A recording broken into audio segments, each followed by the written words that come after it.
Okay guys, hi. I'm gonna go ahead and talk to you more about atomic structure. We're gonna go ahead and practice a little bit more with it. I hope that it wasn't too confusing for you the last time. I tried to give you a lot of examples. Obviously, if it's really not working, please reach out to me so I can help you, okay? So you're going to be working on this. It will be a Google document that will be online, and I actually think I might make it a Google Slides because it'll make it easier to follow. So, but I'm not sure. I'm going back and forth with it, but we'll see. So what I will want you to do right now is go ahead and pull that document up and split screen that. So this would be a good time to pause the video just so you can do that.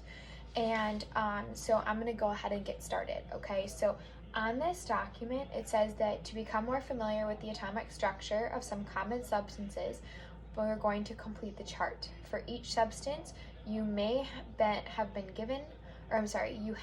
given enough information to fill in all of the blanks. So we are going to start with the first one. So if you look, it's got everything that we've been covering. Okay, number of protons, it's got substance, symbol, atomic number, mass number, number of protons, number of neutrons, number of electrons. So nothing that we haven't already done before. So to review, we have protons, which we are equal to the atomic number, electrons are equal to the atomic number, and then to find neutrons, you have to take the atomic mass and subtract the atomic number. So that's what we're going to do. So first off, the very first one that we are focusing on is helium. Okay, and so what helium gives us is we have a symbol of He. Okay, we have an atomic number of 2, and we have a mass number of 4. So these are the pieces that we know. Okay, so we have our name, symbol, this is atomic number, and atomic mass. Okay, so I'm going to write that above this so we know.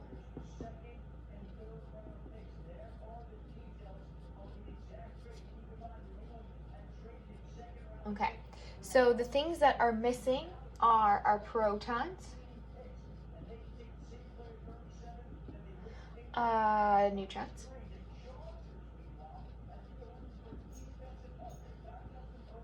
and we're missing electrons.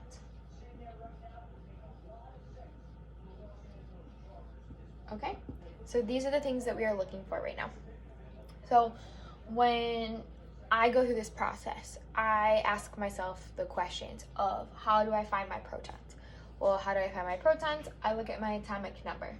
My atomic number is 2, therefore 2 will be my protons. Neutrons is a little bit tricky, so I like to wait until the end to do that. So I know that electrons is always the same as protons because they're both the atomic number. So I can put the 2 here. And then for the last one, so it says for neutrons, we have to take the atomic mass and subtract the atomic number. So we have to take these two, and so we go 4 minus 2, and that equals 2. So that is my neutrons. Okay, and that first box is filled out.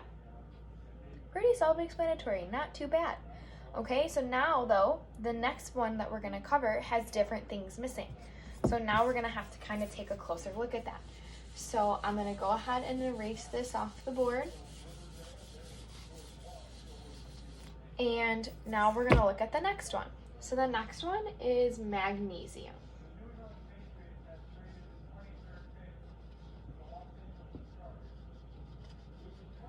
Okay, so with magnesium, we have a symbol of Mg, and we know that the atomic number is 12. So we know this. Okay, so there's our atomic number. Now, we do not have a mass number or the atomic mass. Okay, so this is also atomic mass. They can be called the same thing. All right, they both refer to the same thing. So we have mass number. We're missing that. We are missing protons.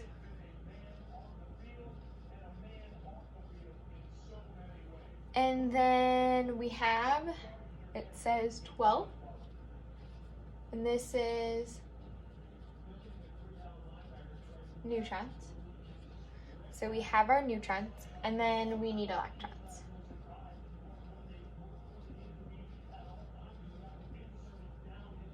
So again, I ask myself that same question of how to find everything that's missing. So I'm going to do the easy ones first, which are the protons and electrons, because when I look at mass number, I'm thinking, okay, I have to take another step to find that. Protons and electrons I can find just by looking, so I know that I need my atomic number, so I found the missing pieces for both of those. But the difference with this one is I know my neutrons, but I'm missing my mass number. Okay, and so I want you to pay attention to this. All right, when we find neutrons, we use this equation, mass number equals, or I'm sorry, minus atomic mass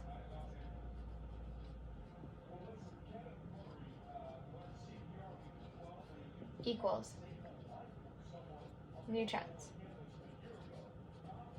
Now, I know that you've done algebra, but what I also know is that you've done fact families before when you were in elementary school. And it's where you can rearrange the problem in a different way and they're all part of a family, okay? And so you can do it that way where you can rearrange, or you can do it the way that I'm gonna show you, okay, which is the algebra way. Now, and you might find when you're done with this that you find an easier way, and I don't care what way you find as long as you are able to find this, it's fine with me. So I'm gonna fill in my blanks here, okay? Because we actually haven't covered how you find the mass number, but we know that our mass number is included in a different formula, so that's what we're gonna use, okay? So I don't know my mass number, so I can put an X there, okay? I do know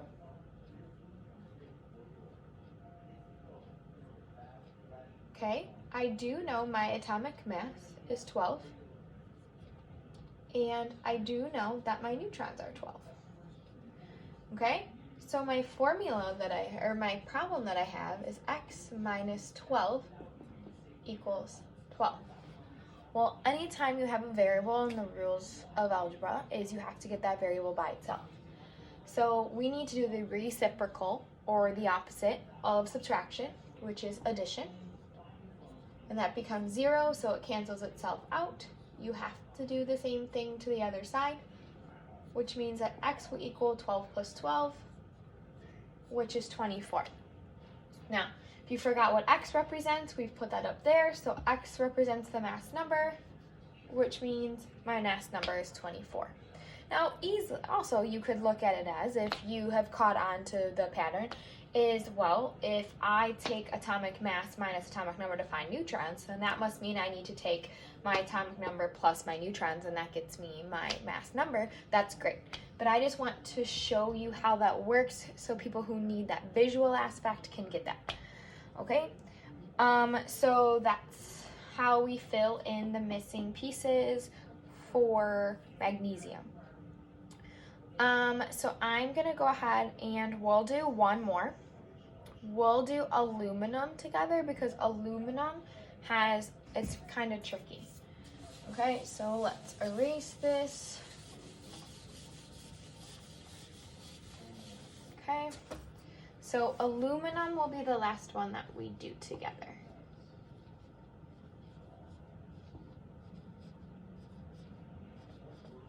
Okay, so here's aluminum. Now, we don't have the symbol.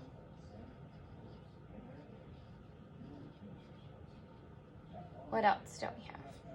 We don't have atomic number.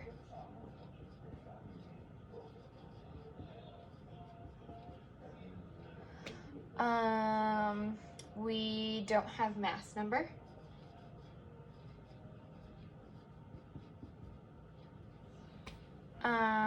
We do have protons, which is 13.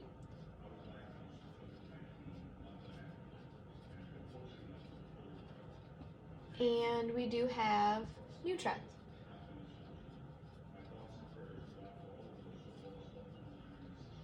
So that's good. And then we don't have electrons.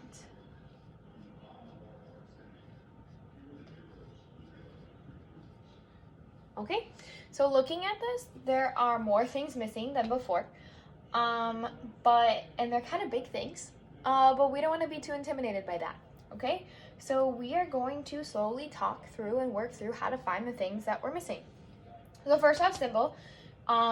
The symbol is, you can look at the example of the periodic table and find aluminum. So if you weren't sure where to look, remember that protons are equal to the atomic number. So you could look for the number 13 on your periodic table. So when I do that, the symbol is Al. Okay, so I have found my symbol. Now, reiterating what I had just said, or repeating, the protons are equal to the same as the atomic number, so that means that 13 is aluminum's atomic number. Okay, just to reiterate how you find the mass number, so remember we use this equation up here of mass number minus atomic number equals neutrons. Okay, we don't know the mass number. Okay, we do know our atomic number is 13, and we know that our neutrons are 14. So when we rewrite this, this is what we get. Okay, remember we have to get x by itself. So we need to do the reciprocal, or the opposite of subtraction. We get that canceled out. So now we're doing 14 plus 13, which equals 27, which going back, x represents that mass number. So our mass number is 27. And then electrons are the same as the atomic number, so we have 13. Okay, I know it seems intimidating, especially looking at this table, and it looks like there are a lot of blanks and there's a lot of things, but just remember that if you take your time through the process like I'm doing and you say, okay, remember, how do I find this? Okay, well, I watched the video. Let me go to that part in the video and Mrs. Lice explained it. I'm going to watch what she does, and then I'm going to try my best to try that.